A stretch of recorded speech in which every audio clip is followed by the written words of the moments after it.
മേഘാലയ പോലീസിന്റെ കസ്റ്റഡിയിൽ നിന്ന് ചാടിപ്പോന്ന പ്രതി പെരുമ്പാവൂരിൽ അറസ്റ്റിലായി. പെരുമ്പാവൂർ കൊച്ചങ്ങാടിയിലെ പ്ലൈവുഡ് കമ്പനിയിൽ നിന്നാണ് ആസാം ഡിബ്രിഗഡ് സ്വദേശി രഞ്ജൻ ബോർഗോഹൈൻ അറസ്റ്റിലായത്. മേഘാലയയിലെ ഭക്ഷ്യ സംസ്കരണ സ്ഥാപനത്തിൽ മോഷണം നടത്തിയതിനാണ് മേഘാലയ പോലീസ് ഇയാളെ അറസ്റ്റ് ചെയ്തത്. പോലീസ് കസ്റ്റഡിയിൽ നിന്ന് ചാടിപ്പോന്ന ശേഷമാണ് രഞ്ജൻ ബോർഗോഹൈൻ പെരുമ്പാവൂരിൽ തൊഴിലാളിയായി ഒളിവിൽ കഴിഞ്ഞത്. എറണാകുളം റൂറൽ എസ്.പിയുടെ നിർദ്ദേശപ്രകാരം പെരുമ്പാവൂർ എ.എസ്.പിയുടെ പ്രത്യേക സംഘവും പെരുമ്പാവൂർ പോലീസും ചേർന്ന് പ്രതിയെ വല്ലം കൊച്ചങ്ങാടിയിൽ നിന്നും പിടികൂടി.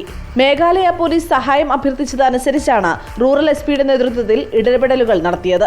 മേഘാലയയിലെ ഫുഡ് പ്രോസസിംഗ് ഫാക്ടറിയിൽ നിന്ന് മോഷണം നടത്തിയതിനാണ് ഇയാൾ 2020 ഷില്ലോങ് ഖാനാപാറ പോലീസിന്റെ പിടിയിലായത്.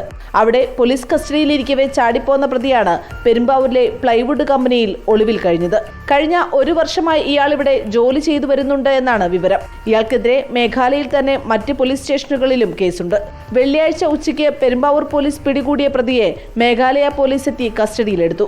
വൈദ്യപരിശോധനകൾക്ക് ശേഷം പ്രതിയുമായി പോലീസ് സംഘം മേഘാലയയിലേക്ക് പുറപ്പെട്ടു. മറ്റ് സംസ്ഥാനങ്ങളിൽ കുറ്റകൃത്യങ്ങളിൽ ഏർപ്പെട്ട ശേഷം അതിഥി തൊഴിലാളികൾ എന്ന വ്യാജേന എത്തുന്നവരെ യാതൊരു രേഖയും പരിശോധിക്കാതെയാണ് ജോലി നൽകുന്നത് എന്ന വിമർശനം ശക്തമാണ്. ജോലി തേടി വരുന്ന അതിഥി തൊഴിലാളികളുടെ യഥാർത്ഥ രേഖകൾ കമ്പനി ഉടമകളും ഇവർക്ക് വീടുകൾ വാടകയ്ക്ക് നൽകുന്നവരും പരിശോധിക്കണമെന്നാണ് നിർദ്ദേശം. റിപ്പോർട്ടർ, കൊച്ചി.